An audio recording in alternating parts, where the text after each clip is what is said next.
तमाम सुनने वालों, देखने वालों को प्रोफेसर रियाज बलोच ला एजुकेशन चैनल में खुशामदीद। हमने अपने लेक्चर्स प्रोग्राम की स्ट्रेटजी में कुछ तब्दीली की है। दोस्तों की ये राय है, जो कमेंट्स आए हैं मेरे पास, जो फीडबैक आया है मेरे पास, उसमें एक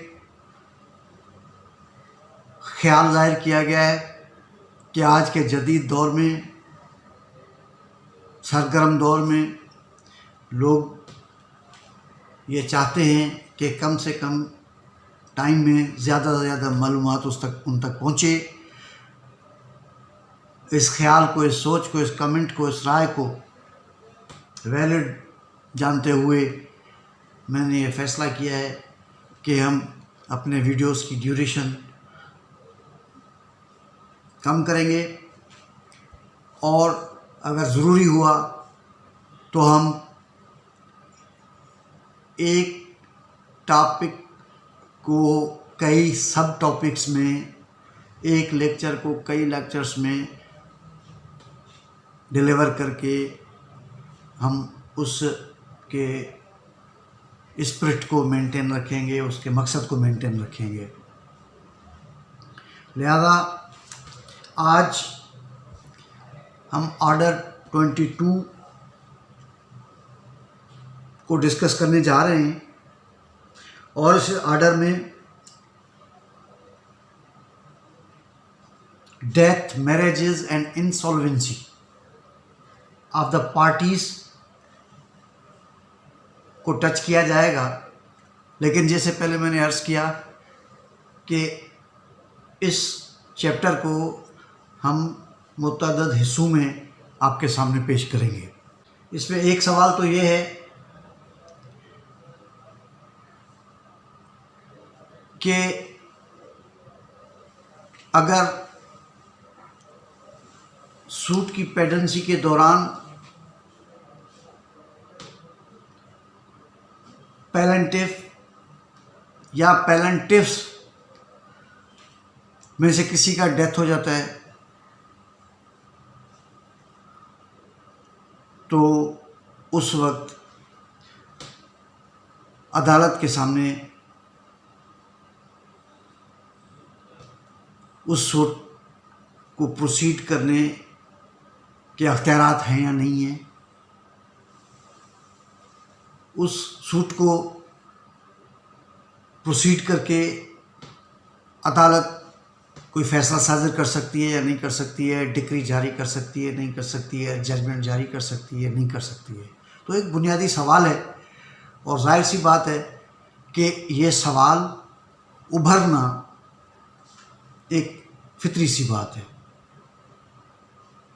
इस तरह के केसेस होते हैं कि ड्यूरिंग दी प्रेगनेंसी केस चल रहा होता है, कोई पैलेंटिव या एक से ज़्यादा पैलेंटिव अपनी उम्र की वजह से तभी उम्र पूरी करके मर चुके होते हैं या किसी और एक्सीडेंटल डेथ में जो है उनका इंतकाल होता है। तो जाहिर है कानून को इस सवाल का जवाब देना ज़रूरी है ताकि अदालत कानून और रूल्स की रोशनी में कुछ न कुछ फ़ैसला कर पाए। इसमें एक बात बहुत वाज़ेह है कि अगर पैलेंटिव या पैलेंटिव्स का इंतकाल हो जाता है, वो सर्वाइव नहीं कर रहे होते हैं, तो अदालत उनके वरसा को, उनके लीगल हेयर्स को, उनके एजेंट्स को, जो भी लीगली अथोराइज्ड होगा, उसको नोटिस करेगी और नोटिस करने के बाद जब वो आएंगे, अपने केस को रिप्रेजेंट करने के लिए, अपने केस को प्लीड करने के लिए, तो केस आगे, सूट आगे प्रोसीड होगा।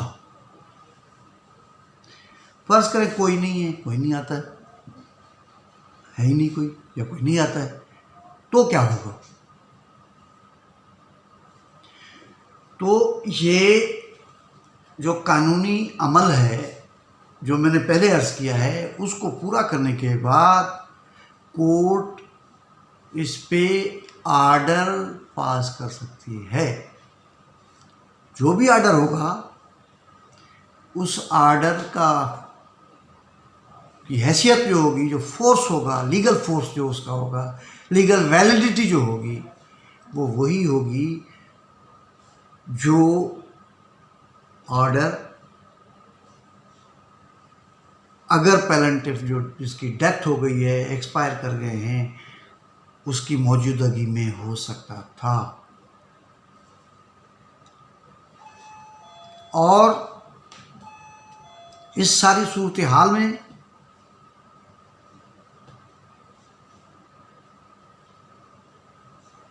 इस बुनियाद पर कि काज ऑफ एक्शन एग्जिस्ट करता है या नहीं करता है, ये कोई इस बुनियाद पर डिसाइड नहीं होगा,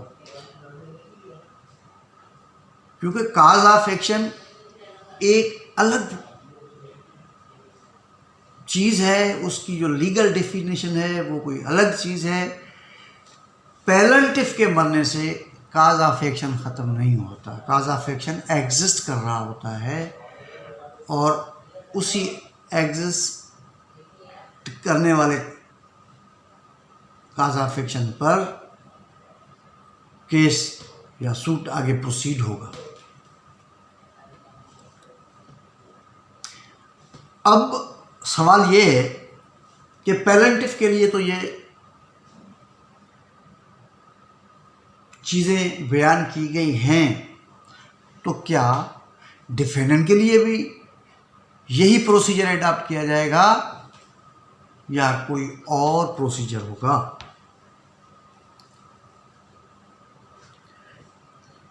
डिफेंडेंट्स के लिए सिर्फ रूल को तब्दील किया गया, यानी रूल से मतलब ये है कि कोई कानून तब्दील नहीं हुआ है, कोई ज़ाब्ता तब्दील नहीं हुआ है, कोई कायदा तब्दील नहीं हुआ है। रूल का मतलब ये है कि जो आर्डर 22 के रूल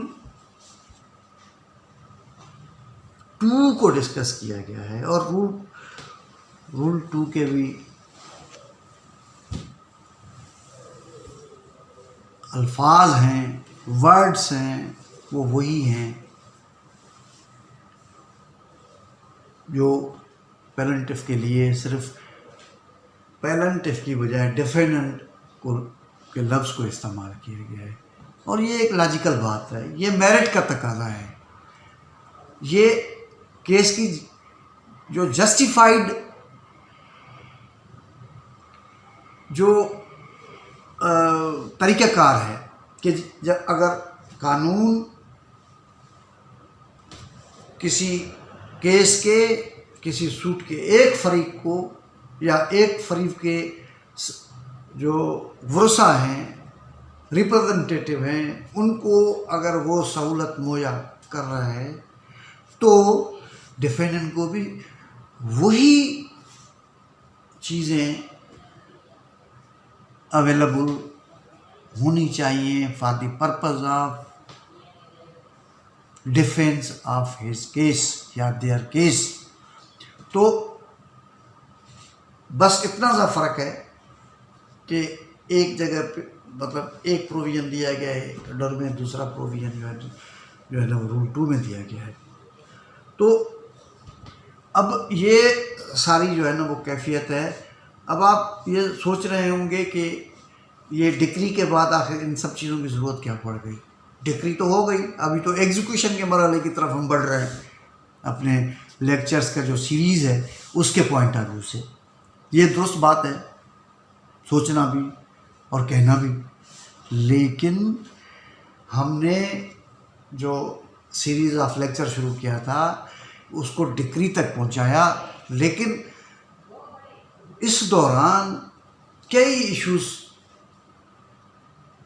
इन्वॉल्व होते हैं, हुए हैं और हैं, जिनको क्लैरिफाई अगर हम नहीं करेंगे तो हमारे देखने वालों को, सुनने वालों को, नौजवान बुकला को, तालिब इल्मों को बहुत सारी चीज़ें अनआंसर्ड रहेंगी। लिहाजा हम हर तरीके से ये चाहते हैं कि जितने भी सवालात मौजूद हों, जितनी भी चीज़ें लॉ में मौजूद हैं, इस प्रोसीजर लॉ में, CPC 1908 में, उन सब को डिस्कस भी किया जाए और उनका लीगल जो रिप्लाई है या कानूनी जो जवाब है उसको भी आपके सामने रखा जाए, ताकि आप बेहतर तरीके से आप जो है अंडरस्टैंड कर सकें। मकसद हमारा अंडरस्टैंड करवाना है, मकसद हमारा देखना है कि और समझाना है कि जो चीज़ हमने मतलब ज़िंदगी की हकीकतों से जो है वो अखज़ करते हैं, उनका जो जवाब है, उनका जो रिप्लाई है, उनका जो स्टेटमेंट है, उसका जो प्रोसीजर है वो कानून में दिया गया है या नहीं दिया है। तो मैं यही अर्ज़ कर रहा हूँ कि कानून में ये सब कुछ दिया गया है और इसी वजह से आपके इन तमाम जो मुमकिना तौर पर ज़हन में पैदा होने वाले सवालात का जवाब दे रहे हैं।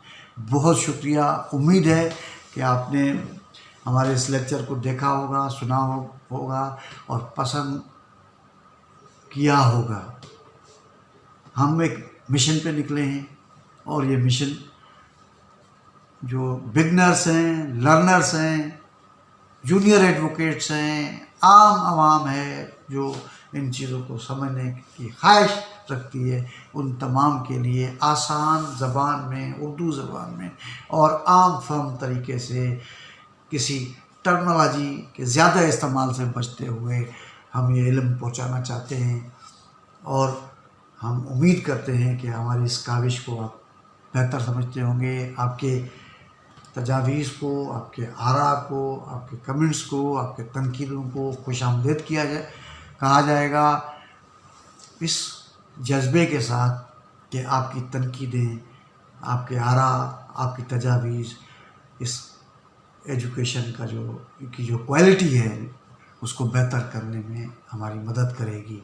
और अगर आप इसको पसंद करते हैं तो मेहरबानी करके इस चैनल को सब्सक्राइब करें और हमारी हौसला अफजाई करें। बहुत शुक्रिया।